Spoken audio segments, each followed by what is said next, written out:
Olá, boa noite a todos que nos acompanham aqui em Carta Capital. Sejam todos bem-vindos a mais uma edição do Direto da Redação, nosso boletim de notícias, ao vivo aqui no canal do YouTube, quase diário, exceto as quintas-feiras, quando teremos a apresentação do programa Fechamento. Eu sou Caio César, repórter em Carta Capital, e hoje divido essa bancada virtual com a minha amiga Camila Silva.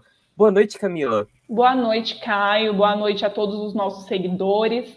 Aproveita esse início de transmissão para relembrar a todos vocês que nos acompanham, que não deixem de curtir, comentar aqui no chat de qual estado e município vocês estão nos assistindo. E, claro, compartilhar a transmissão para que os algoritmos aqui do YouTube entendam a relevância do conteúdo para que ele alcance mais pessoas. E falando em relevância, o assunto que iremos tratar, sem dúvidas, tem um grande impacto, certo, Caio? Sim, Camila, no programa de hoje falaremos sobre a privatização da Sabesp, que agora pode representar um grande impacto para o custo de vida paulistano e futuramente até para o Brasil, caso essa moda pegue. Tarcísio de Freitas, o atual governador eleito em São Paulo, promete seguir os passos de Dória e durante campanha mesmo já anunciou que mirava a privatização da Sabesp. Bem, o plano parece estar até em curso e ele encomendou um estudo que vai sair provavelmente ainda nesse mês para avaliar a viabilização dessa privatização. E quem provavelmente será o braço direito do governador sobre a condução desse estudo de viabilidade é a Natália Rezende, secretária de Meio Ambiente, Infraestrutura e Logística, que já foi braço direito de Tarcísio em Brasília e tem uma vasta experiência em rifar empresas públicas. A projeção é que a privatização seja implementada em até 2 anos. E para tratar deste assunto, hoje receberemos o presidente do Sintaema, Sindicato dos Trabalhadores em Água, Esgoto e Meio Ambiente do Estado de São Paulo, José Antônio Faguian. Faguian, muito obrigado pela gentileza em aceitar o nosso convite. Boa noite. Oi, boa noite, Caio. Boa noite a companheira aqui que eu me esqueci o nome. E Camila, boa noite. Camila, né?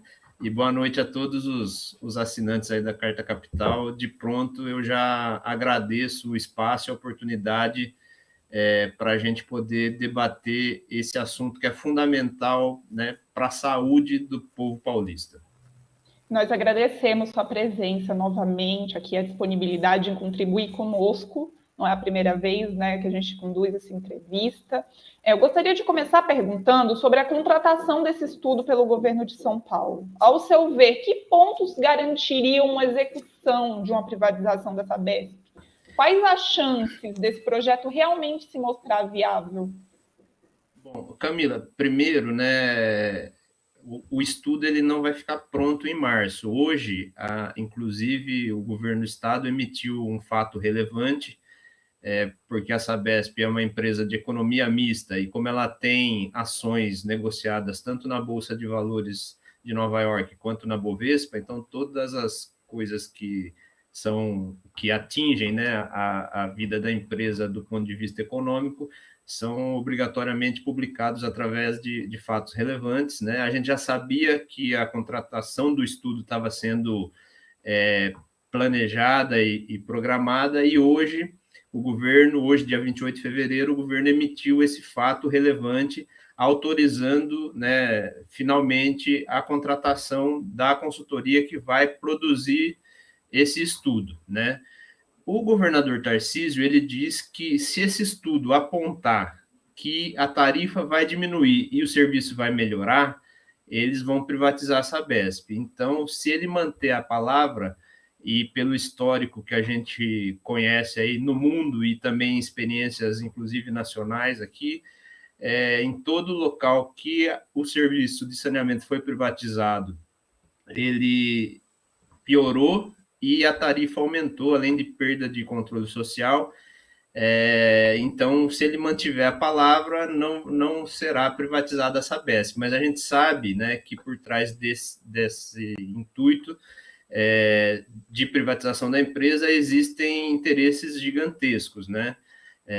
Então, eles vão realmente fazer um estudo buscando comprovar a viabilidade, a necessidade de se privatizar a Sabesp. Se isso vai chegar a termo, a gente não sabe, mas o que a gente sabe é que, se acontecer, o prejuízo para a população vai ser muito grande, né? Como eu já disse, a experiência mundial e a nacional ela demonstra que onde o serviço de saneamento foi privatizado, a qualidade piorou e a tarifa aumentou. Inclusive, né, o que acontece no mundo hoje é um movimento contrário, né? Então, a gente vê em vários locais do mundo e várias cidades importantes, como Paris, Berlim, Buenos Aires, onde os serviços de saneamento foram privatizados, hoje eles sofrem uma reestatização, né? Agora, o interesse em se privatizar a Sabesp, ele é grande pela questão econômica, né? Então, a pressão do mercado vai ser gigantesca e a gente tem argumentos de sobra que eu espero poder aqui, através das perguntas de vocês, explorar, né, nesse momento aqui, argumentos de sobra para mostrar que não há necessidade de se privatizar a Sabesp, que seria um prejuízo para a população e que os únicos beneficiados seriam os compradores da Sabesp, né? Então, um pouco isso. Para falar um pouco dessa questão da defesa, eu queria comentar sobre a reunião que o sindicato teve em janeiro com o novo diretor-presidente da Sabesp, o André Salcedo. Eu gostaria de saber o que foi argumentado pelo diretor em defesa da privatização e qual foi o saldo que vocês tiveram desse encontro. Acho que é um bom ponto para a gente começar. Desculpa. Não, Legal. imagina, perdão. Então, o que a gente tem visto é o seguinte, né?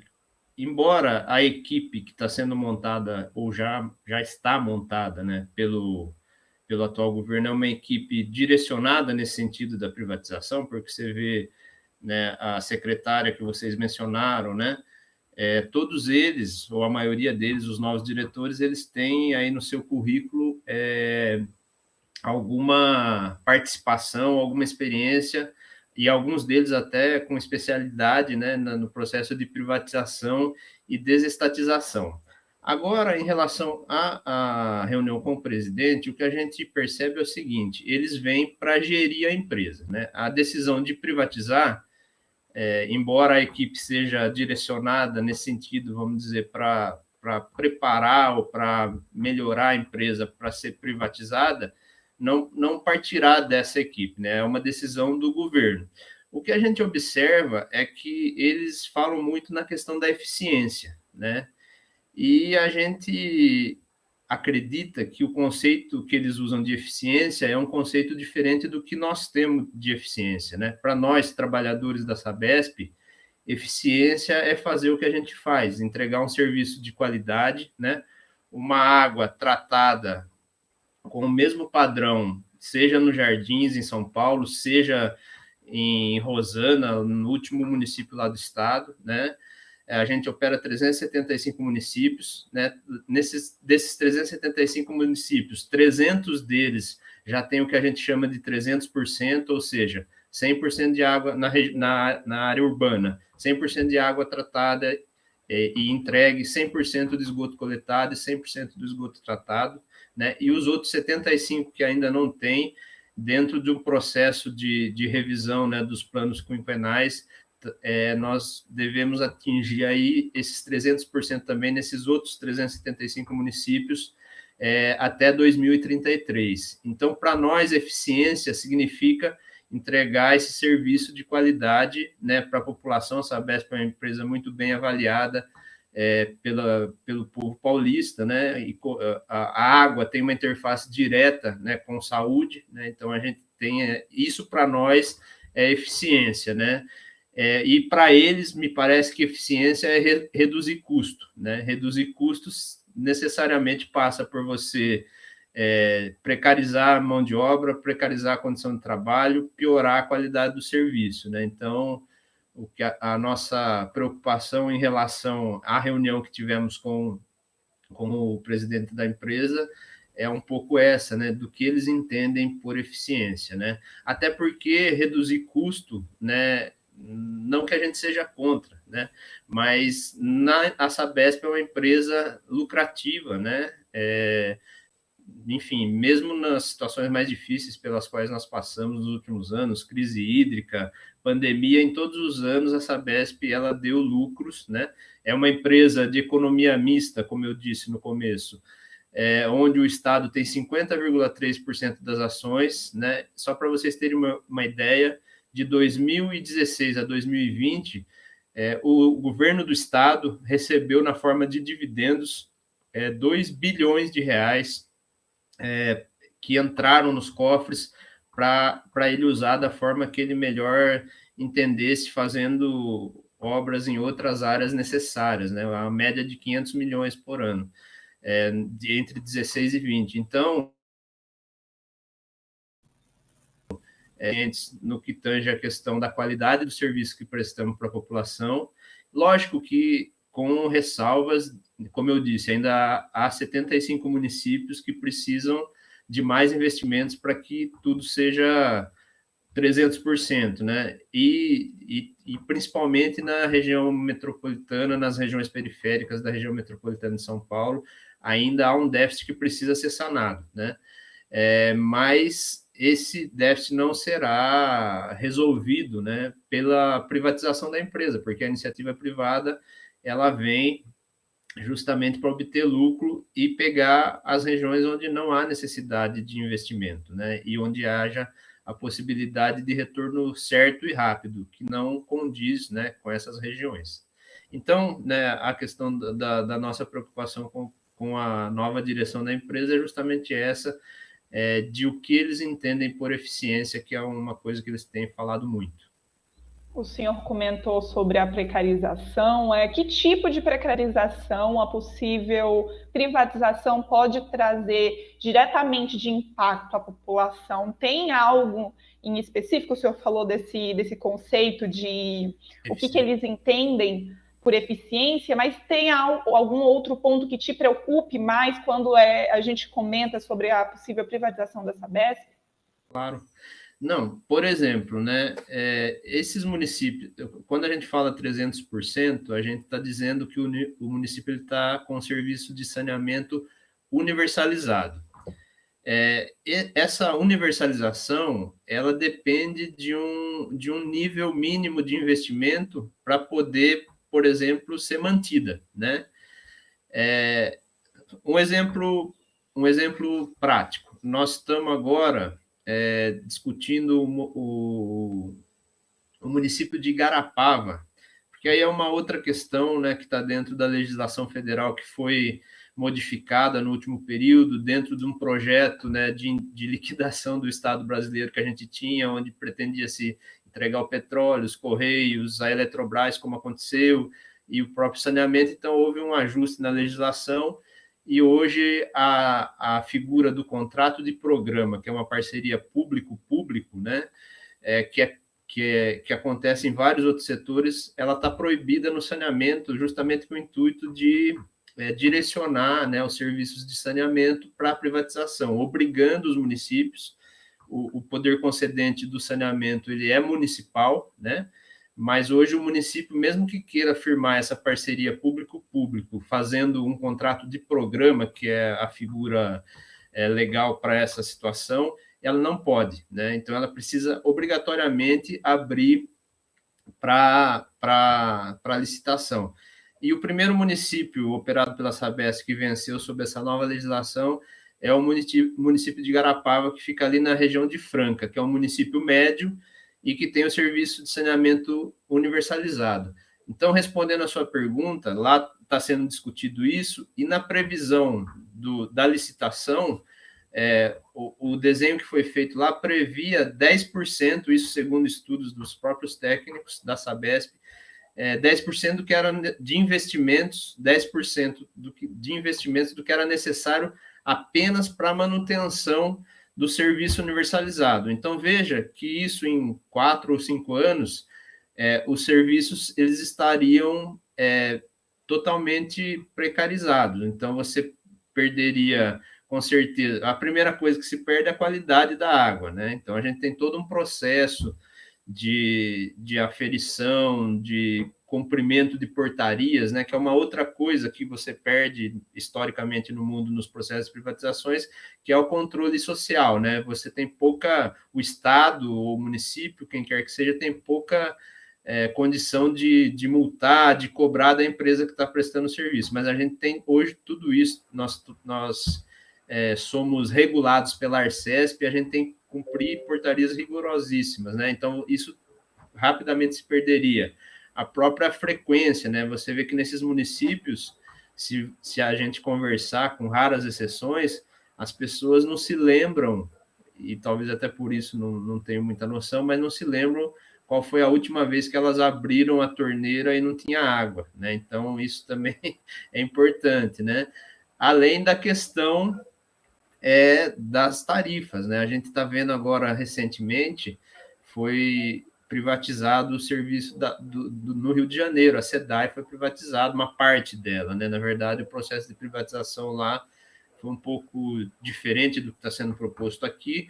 Lá, a SEDAI permaneceu com o que a gente chama de produção, que é captar e tratar a água, e o que foi privatizado foi a distribuição, que são as redes e a entrega de água. Então, você vê lá condomínios, né? E quando a gente diz condomínio, só para não deixar dupla interpretação, aquela conta que o predinho do CDHU paga, por exemplo, é um condomínio, né? Aquilo chama-se condomínio, não é um condomínio de luxo. Eu digo isso porque um dia eu estava fazendo esse debate e a pessoa entendeu que eu estava falando de um condomínio de luxo, mas não. Então, os condomínios, eles estão pagando, eles mudaram a forma, inclusive, uma coisa que já foi debatido na justiça e está ilegal, eles mudaram a forma de medir, né, o condomínio, a água, e as contas quadriplicaram lá, né? Então, a tarifa, obrigatoriamente, ela sobe, né? Porque o objetivo da empresa privada, ele não é fazer saneamento, é justamente de obter lucro, né? Então, nesse sentido, e a gente viu isso em todos os lugares do mundo, né? Onde foi privatizado essa coisa acontecendo. Então, você perde, né, controle social, você perde qualidade da água, né, você perde do serviço em geral, atendimento, né? A gente vê, por exemplo, o que acontece no setor elétrico, que já foi na distribuição, né, que já foi privatizado aqui a CPFL.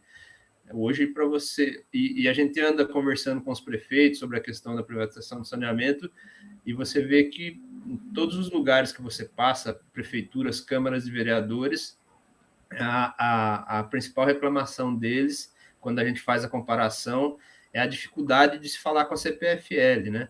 A Sabesp não, a Sabesp ela está no município, é acessível, enfim, né?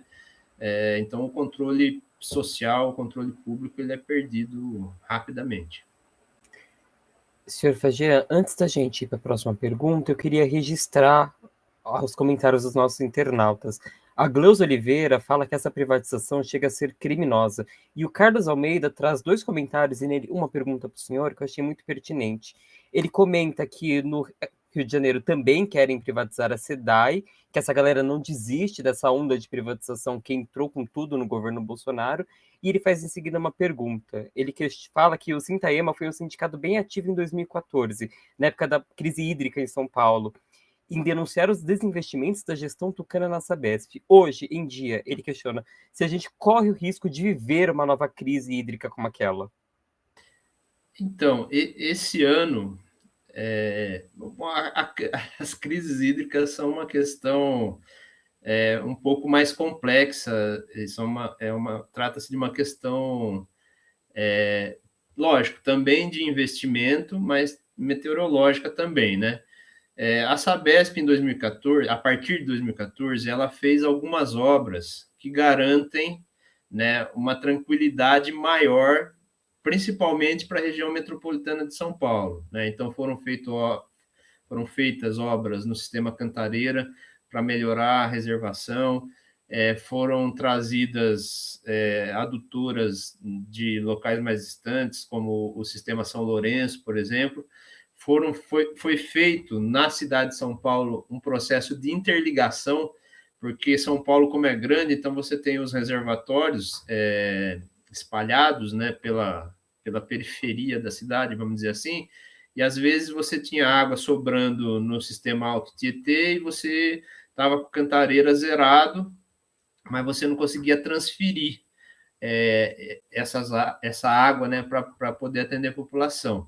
Então, isso também foi feito, isso traz para a região metropolitana, principalmente, uma tranquilidade maior, não significa que no futuro não possa ter problema. Então, isso é uma coisa que precisa ser a todo tempo observada. Então, a crise hídrica lá em 14 ela foi um problema climático, meteorológico, não sei qual seria o termo mais apropriado, mas também uma questão de investimento que, em certa medida, foi resolvido, né? Mas a gente vê aí que o ciclo de chuvas eles têm uma regularidade. Esse ano, em especial, nós estamos com uma quantidade de chuvas acima da média, né? Inclusive, o sistema Cantareira, se eu não me engano, chegou a quase 70% da sua capacidade de reservação, o que há muitos anos não acontecia. Então, esse ano e tal, a gente está mais tranquilo em relação à crise hídrica. Mas precisamos ficar sempre vigilantes, até porque a água, né, acho que é uma coisa importante para a gente debater com a população, porque infelizmente a gente vive no sistema capitalista e a lógica que prevalece é que você paga, então você tem capacidade de pagar, você pode usar da maneira e na quantidade que você achar que deve. E com a água não é isso, né? Porque a água é um bem comum, né? Então, se eu uso de maneira inadequada, ela vai faltar, pode faltar para alguém. Então, isso precisa sempre estar sendo debatido, né? Inclusive, essa questão, né, da importância da água, né? A água, ela já, desde 2010, é considerada pela ONU como um direito humano, né? E aí entra mais uma vez, né, o nosso argumento de que a água não pode ser tratada como mercadoria, não pode ser privatizado, e o serviço de saneamento também não, né, porque além da água ser um direito humano independente da capacidade de pagamento de cada um, né, o saneamento ele tem uma interface direta com a saúde da população e não pode ter como principal objetivo o que é da natureza do setor privado, obter lucro, né? Uma coisa que eu gosto sempre de falar, que quando eu tenho 24 anos de Sabesp, sou funcionário da Sabesp há 24 anos, desde 1998, e quando eu entrei na Sabesp, entrei no município que a Sabesp estava assumindo, né, na região de Campinas, e uma das primeiras coisas que a Sabesp começou a receber moções na Câmara de Vereadores lá foi pela queda da mortalidade infantil, né? Então, as doenças de veiculação hídrica ainda são muito importantes no mundo, no Brasil não é diferente, e um saneamento bem feito, ele significa inclusive isso, né? A queda da mortalidade infantil. Então, é isso, né? Acho que mais um argumento importante para que o serviço de saneamento continue sendo prestado, né, por um ente público, uma empresa como a Sabesp, que é um patrimônio do povo paulista, que pode sim ter lucro, mas que não pode ter como principal objetivo o lucro. E, Fagian, como o sindicato tem atuado para barrar essa privatização? Quais são os próximos passos? Tá. Então, a gente, primeiro, esse espaço aqui ele é fundamental, porque a gente precisa fazer um debate profundo com a população, né? E a gente tem tentado fazer isso, mostrando, né, qual será o prejuízo, né, da Sabesp ser privatizada. E quem será mais prejudicado, com certeza, serão as populações dos pequenos municípios, das regiões periféricas, né, da região metropolitana. Eu estava vendo alguns dados aqui, só para exemplificar. São Paulo hoje, a cidade de São Paulo hoje, ela tem em tarifa social 11%. 11% de todas as ligações são tarifa social ou tarifa especial, que é uma tarifa ligada a quem tá cadastrado no CAD único, né? Então, essas famílias, elas vão pagar, quem é tarifa especial, R$ 20, né, pelo serviço de água e esgoto, para usar até 10 mil litros de água por mês, e as especiais, R$ 14, né? E isso significa 11% de todas as ligações residenciais da cidade de São Paulo. Então, a gente não tem... E quando a gente pega, né, em outros municípios, tem municípios do Vale do Ribeira, por exemplo, que esse número chega a 20%, né, de tarifa social e tarifa especial. Então, é um prejuízo gigantesco, né, para a população se a Sabesp for privatizado, porque com certeza a empresa privada não vai manter isso. Então, uma tarefa importante é essa, de conversar com a população, fazer esse esclarecimento, né? Até porque a Sabesp é lucrativa, não há nenhum motivo técnico ou econômico para se privatizar a empresa, né?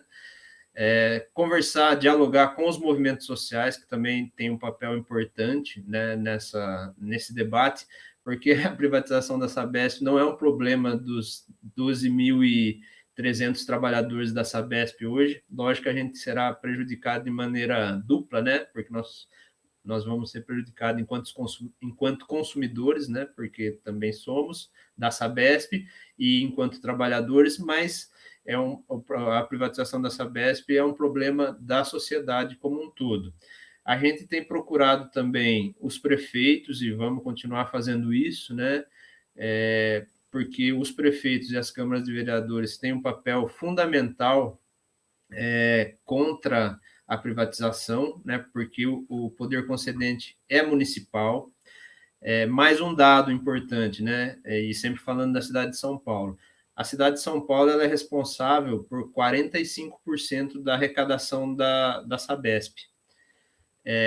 Isso, no ano de 2021, significou 7, alguma coisa bilhão de reais. Com o contrato de programa que eu mencionei anteriormente, que foi extinto pela nova legislação, que foi firmado em 2010, né, com a prefeitura, entre a Prefeitura de São Paulo e a Sabesp, o município de São Paulo leva 7,5% dessa arrecadação. Então, é dinheiro para caramba, né?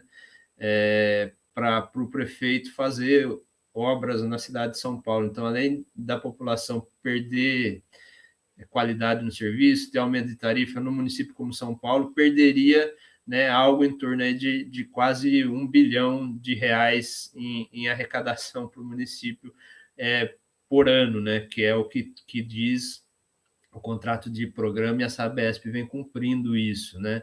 Então, estamos procurando os prefeitos. Em outros municípios também tem esse tipo, não em todos, mas em vários tem também esse tipo de repasse. E como é o poder concedente, essa conversa com os prefeitos ela é muito importante.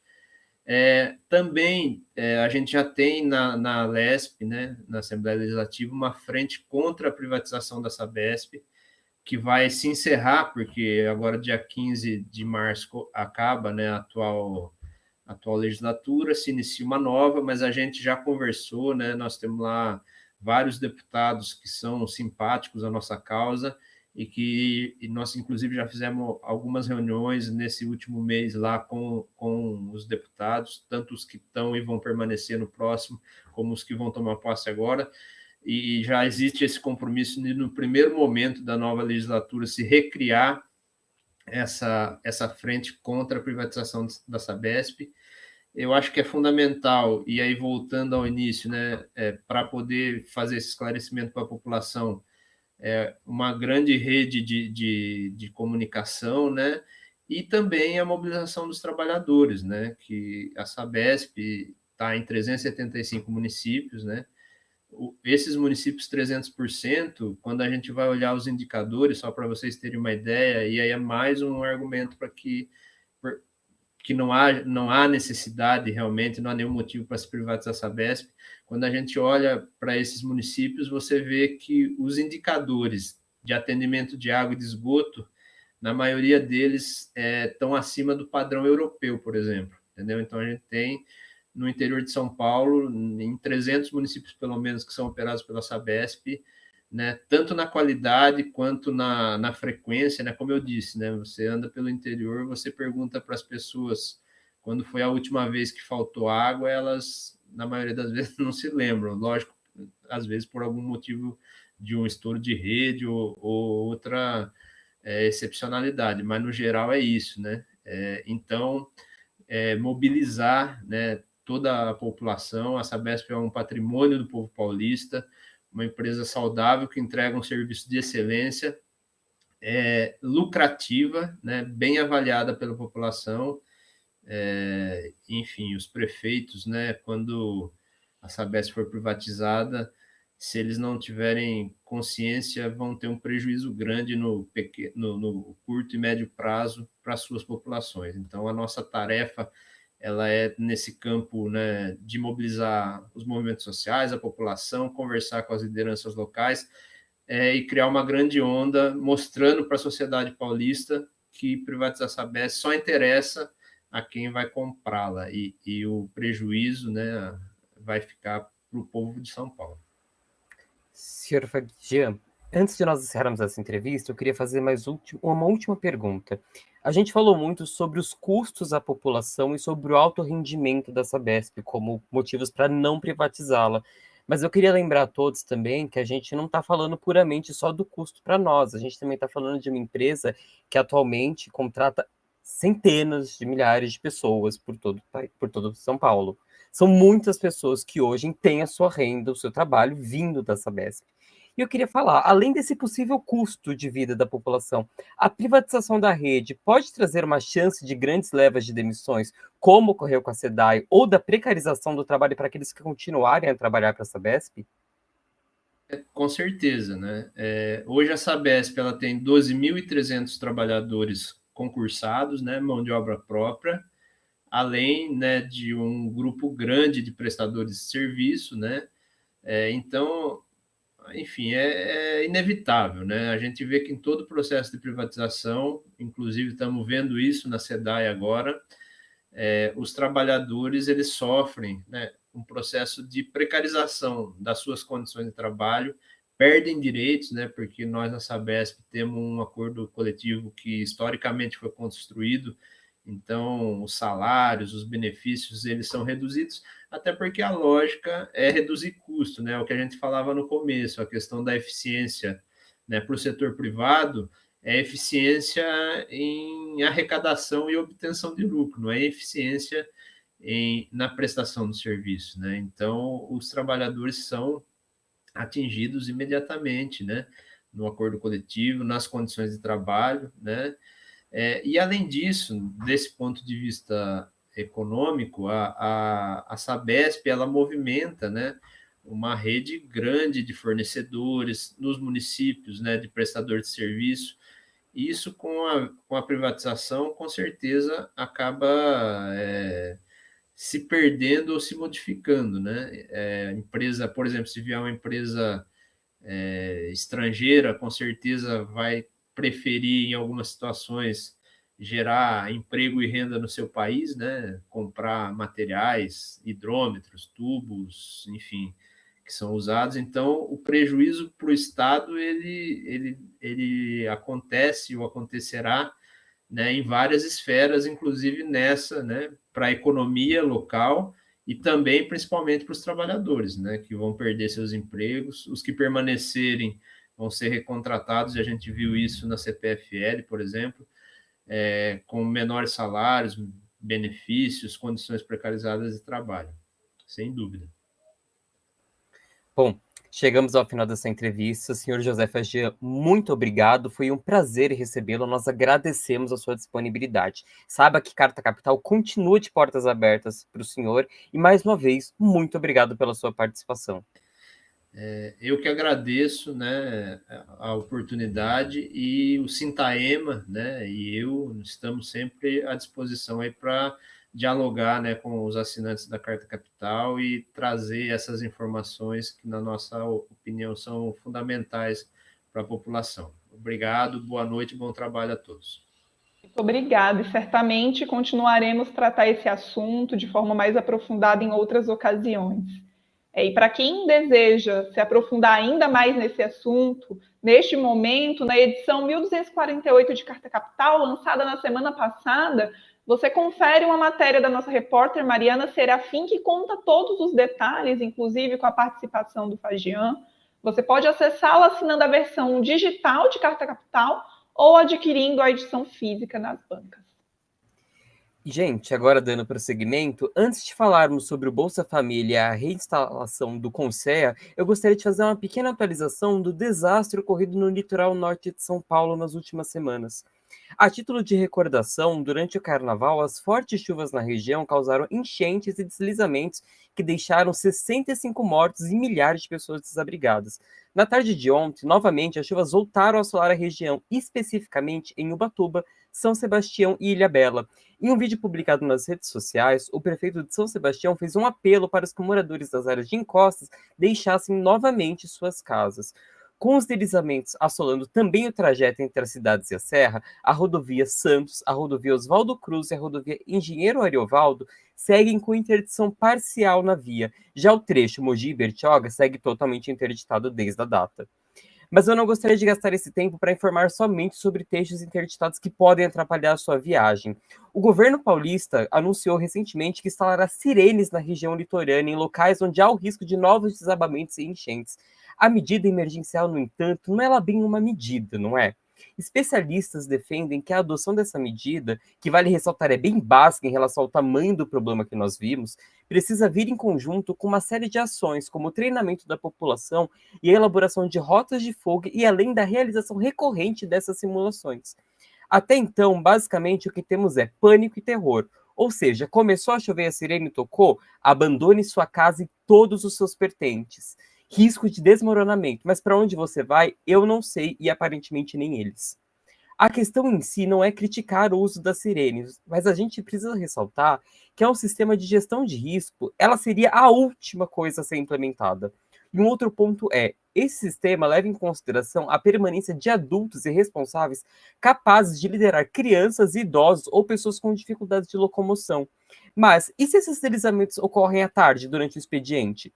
Um plano de contingência para evacuação nessas condições dificilmente seria efetivo. Ao menos, em paralelo a isso, o governo federal já liberou uma verba extra para auxiliar as famílias em meio à tragédia. O montante, no entanto, que varia de cidade para cidade, ainda aguarda o planejamento dos prefeitos para a devida aplicação. Uma outra boa notícia em meio a todo esse caos é que os beneficiários do Bolsa Família que vivem nessas áreas afetadas poderão sacar o benefício agora em março em uma data única. Para explicar, normalmente ele é pago em levas e ele segue um calendário, mas dessa vez ele vai ser unificado nessas regiões. E Camila, você também tem outras informações relevantes para nos trazer sobre o Bolsa Família, certo? Exato, Caio. Mas para falar das novidades do Bolsa Família, precisamos abordar o CONSEA, porque eles estão conectados. Ontem nós tratamos da cerimônia de reinstalação do Conselho Nacional de Segurança Alimentar e Nutricional, que é o CONSEA, mas além do anúncio, na terça-feira mesmo, os integrantes reempossados realizaram a primeira reunião do Conselho. E entre as pautas, a questão da segurança alimentar na terra indígena Yanomami foi central.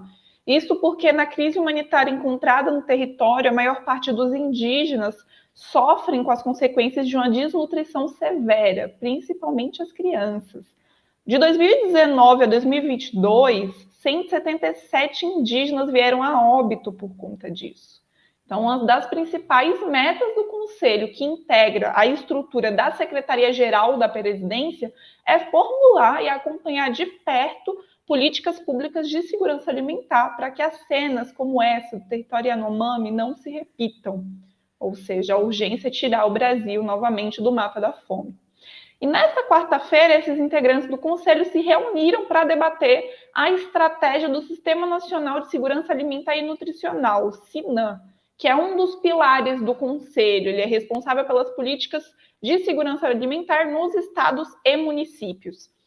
A retomada do CONSEA tem esse peso simbólico porque ele foi o primeiro colegiado de interação entre o governo e a sociedade civil extinto pela gestão de Jair Bolsonaro em sua primeira semana de mandato. E agora, em contraponto à gestão bolsonarista, o CONSEA é o primeiro colegiado popular a ser recriado pelo governo Lula. Ele reinsere movimentos sociais e organizações da sociedade civil na participação ativa desses debates, abertos para sugerir soluções para enfrentar a fome no país. Tanto que na composição, que tem ao todo 70 membros, entre titulares e suplentes, 2/3 são representantes da sociedade civil e 1/3 são representantes governamentais de diversos ministérios. Segundo o decreto, o plenário do CONSEA deve se reunir obrigatoriamente a cada 2 meses Então, é com essa participação que se garante a implementação, o acompanhamento, o controle e financiamento de políticas públicas de segurança alimentar. A presidente do CONSEA, Elisabetta Recini, ainda disse que vai defender programas de transferência de renda, valorização do salário mínimo acima da inflação e a garantia da compra dos produtos de pequenos agricultores, sobretudo para a merenda escolar. Vale relembrar que essa decisão de reinstalação do CONSEA responde a uma demanda levantada lá no relatório final dos grupos técnicos da transição do governo. Estava elencado entre as medidas prioritárias para os 100 primeiros dias de governo Lula. E aí sim, nessa mesma cerimônia de reinstalação do CONSEA, o ministro do Desenvolvimento e Assistência Social, Wellington Dias, confirmou que o novo Bolsa Família será lançado amanhã, quinta-feira, dia 2 de março. E no desenho do programa terá um pagamento extra para famílias maiores. O que isso significa? Cada criança com até 6 anos de idade é previsto um pagamento adicional de R$ 150. Atualmente, o programa, desde o início do ano, tem um pagamento mínimo mensal de R$ 600. E também voltam agora as condicionantes para receber os benefícios. Manter um calendário de vacinação em dia, acompanhar o peso da criança, frequência e aproveitamento escolar também, ou seja, antivacina não recebe Bolsa Família nem auxílio. Além do acréscimo para famílias maiores, também há a previsão do acompanhamento das gestantes e mulheres que ainda estejam em fase de amamentação. Esse grupo terá direito a um chamado benefício variável familiar. Prevê um adicional de R$ 50 para cada integrante da família com idade entre 7 a 18 anos incompletos e para gestantes. Aqui, Caio, é importante a gente destacar que o Bolsa Família é uma das ações mais importantes para reduzir a pobreza e a pobreza extrema. Desde sua criação em 2003 até 2019, por exemplo, mais de 3,4 milhões de pessoas haviam deixado a pobreza extrema. E 3,2 milhões passaram para cima da linha da pobreza graças ao programa. Esses são os dados publicados pelo IPEA, do Ministério do Planejamento. Além disso, o programa ajudou a reduzir 16% da mortalidade infantil, foi responsável por aumentar a participação escolar feminina e melhorou indicadores de insegurança alimentar. Trouxe esses pontos porque não é raro ouvir que programas sociais como este sustentam pessoas que não querem trabalhar, quando, na verdade, o programa é destinado a famílias em situação de pobreza e extrema pobreza. Ou seja, quem tem renda familiar mensal de R$ 105 a R$ 210? Quem vai conseguir custear uma família com esse valor, pagar aluguel, comprar alimento, mantimentos? Então, o benefício não é sustento, mas vem como uma forma de garantir condições mínimas de vida. Nada além disso. Camila, agora falando um pouco justamente desse povo que adora chamar esse benefício de sustento e fazer duras críticas a um programa tão importante para o Brasil, eu gostaria de fazer quase um pequeno bloco com umas atualizações envolvendo Bolsonaro e bolsonaristas. Para começar, volta a ser assunto no Senado a criação de uma CPI para apurar os atos golpistas ocorridos em 8 de janeiro. Na segunda-feira, 27, o ministro Gilmar Mendes do Supremo Tribunal Federal havia mandado Pacheco se manifestar em até 10 dias a respeito da possível abertura de uma comissão. A autora do requerimento para a iniciação dessa comissão é a Soraya Tronic, que foi bem conhecida lá na época do primeiro turno da eleição. Em resposta, o presidente do Senado afirmou que uma reunião com líderes dos partidos discutirá a viabilidade de instalação dessa nova CPI. E aí eu já adianto, o governo Lula não deseja a instalação dessa comissão. Em 8 de fevereiro, o ministro da Justiça e Segurança, o Flávio Dino, chegou a reforçar ser contra a abertura dessa comissão de forma pública.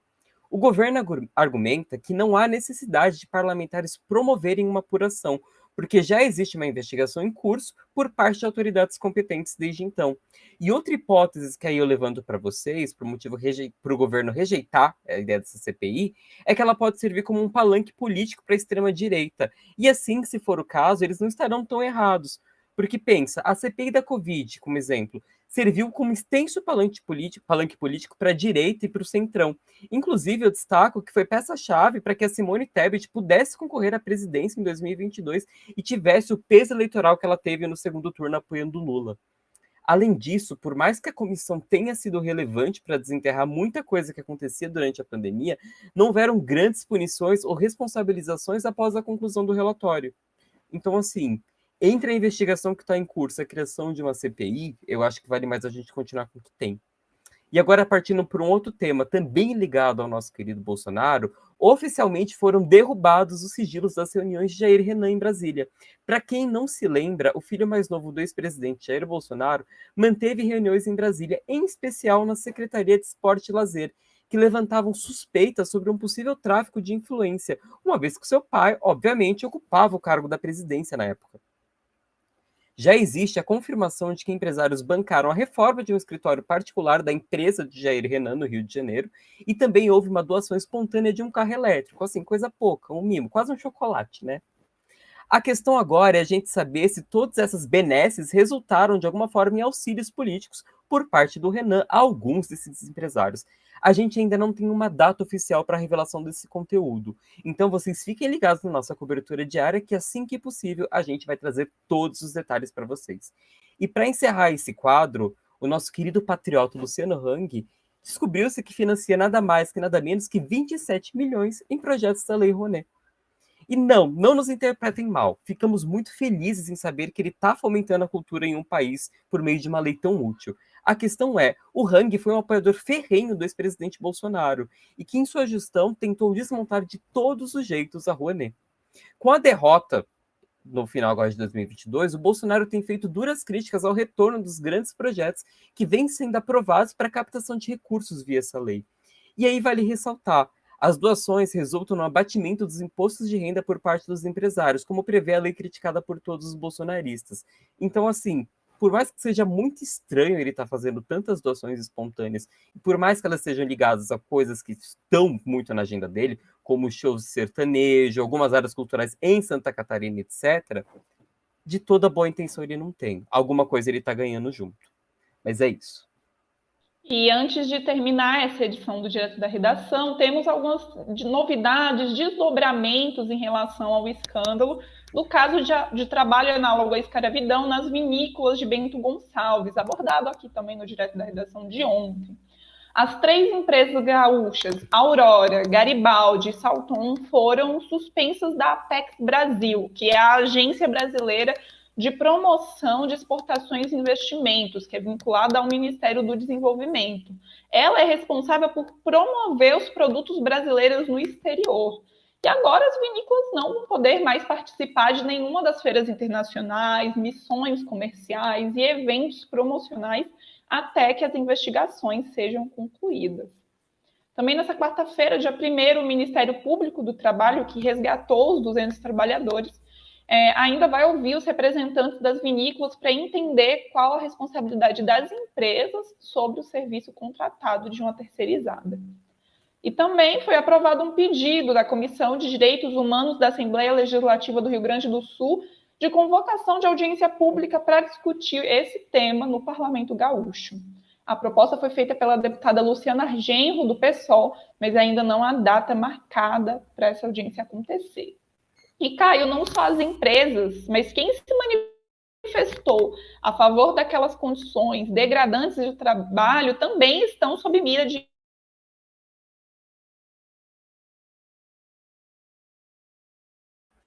Pessoal, Camila... Opa, voltou.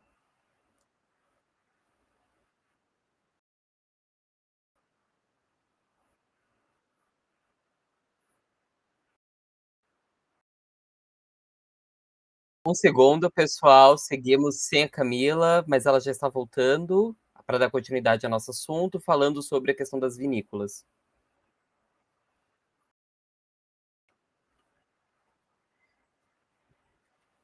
E, gente, dando continuidade aqui à questão...